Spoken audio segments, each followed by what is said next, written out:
It's one of modern India's greatest military victories, but it's also one of its most fiercely debated questions. A moment of absolute triumph that, believe it or not, still fuels arguments today. So why? Why, at the absolute peak of its power, after the 1971 war, did India not reclaim Pakistan-Occupied Kashmir? Okay, to really get what we're talking about, you've got to start with this one number, 93,000. After the 1971 war, India held an unprecedented 93,000 Pakistani prisoners of war. We're not talking about a brigade or a division here. That's nearly a third of their entire army at the time, all in Indian custody. It was an absolutely staggering military achievement. So, with almost 100,000 enemy soldiers captured and thousands of square kilometers of their territory seized, India was holding all the cards. The leverage was enormous. So the big question is, why didn't Prime Minister Indira Gandhi use that leverage to settle the Kashmir issue once and for all?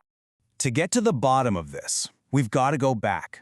We have to rewind to the very beginning to understand the crisis that started this whole thing and the strange political geography that made it all possible. Just take a look at a map of Pakistan from that time. It was a geographical impossibility, really. You had West Pakistan, which is pretty much today's Pakistan, and then all the way on the other side, you had East Pakistan, which is now Bangladesh. Two wings of the same country, separated by over 1,600 kilometers of their biggest rival, India. It was a nation just fractured by geography, by culture, by language. It was a recipe for disaster. And yeah, that instability, it was a total powder keg. Then, in early 1971, someone lit the fuse.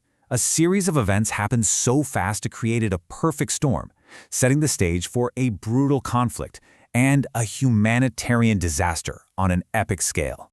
So in early March, you've got Indira Gandhi, fresh off this colossal election win, feeling like she's on top of the world. But just 2 weeks later, halfway across the subcontinent, the Pakistani army kicks off Operation Searchlight, a really violent military crackdown on Bengali nationalists in East Pakistan. The result was immediate, and it was catastrophic.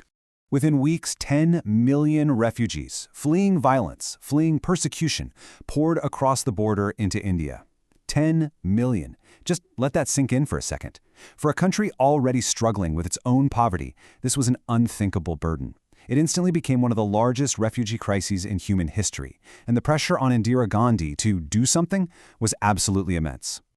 But here's the thing. Instead of a knee-jerk military reaction, what we saw next was a masterclass in strategic patience. It was this careful, calculated blend of military preparation and some brilliant diplomatic maneuvering. And this all leads to this legendary, almost unbelievable confrontation. In a really tense cabinet meeting, a furious Indira Gandhi basically ordered her army chief, General Sam Manekshaw, to march into East Pakistan.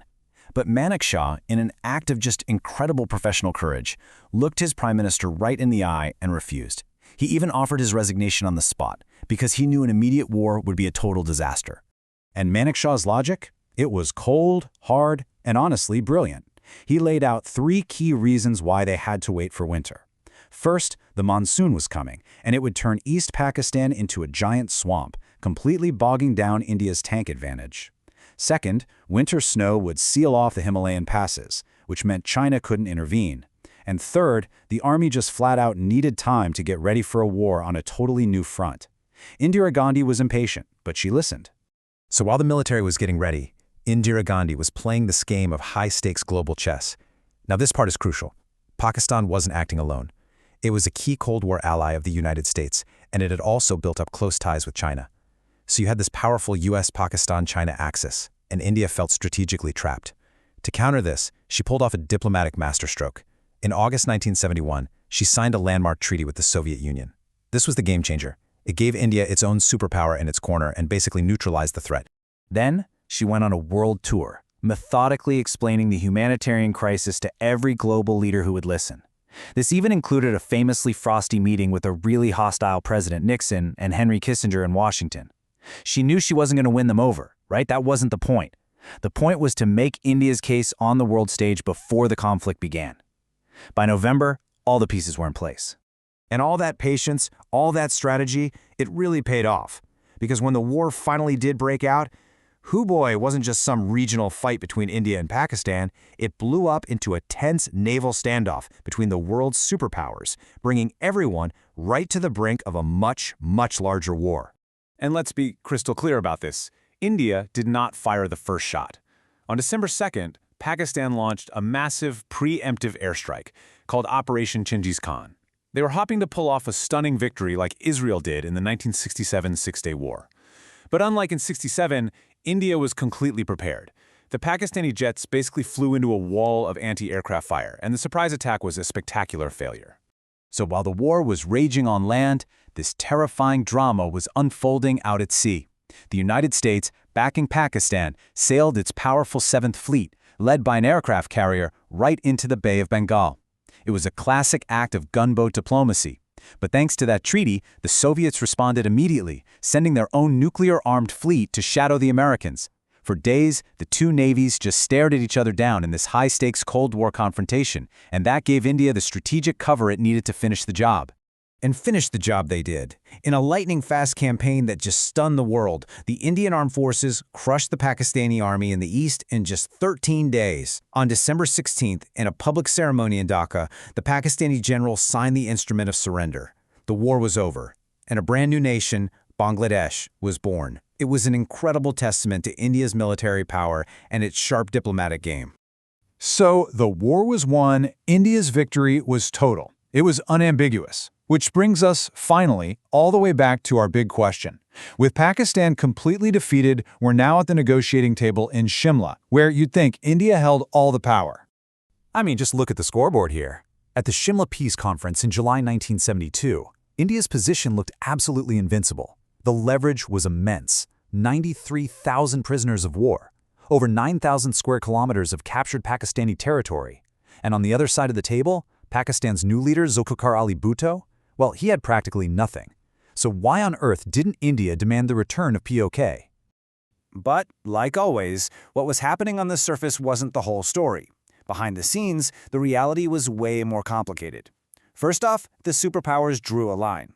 The Soviet Union quietly let it be known that its support was for liberating Bangladesh only, not for a wider war of conquest. The US and China made it clear that any move to break up West Pakistan even further would risk their intervention. Second, and this is huge, was the whole moral justification. The world had accepted India's intervention because it was about a humanitarian crisis. An offensive to capture POK wouldn't have that excuse. It would just look like naked aggression, and India would lose all its hard-won international goodwill.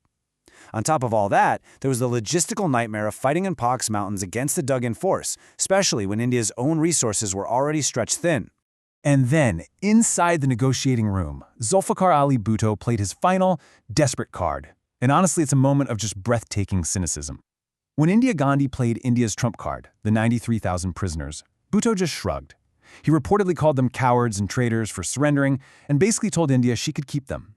In one move, by declaring his own soldiers worthless, he completely neutralized India's single biggest bargaining chip.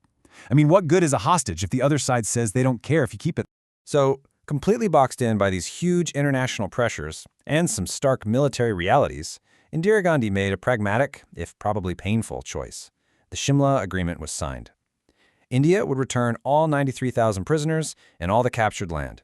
In exchange, Pakistan promised to respect the ceasefire line in Kashmir, which was now renamed the Line of Control, and to solve all future problems peacefully. And that leaves us with the question that still echoes today. Was Shimla a missed opportunity, a failure of nerve right at the moment of triumph?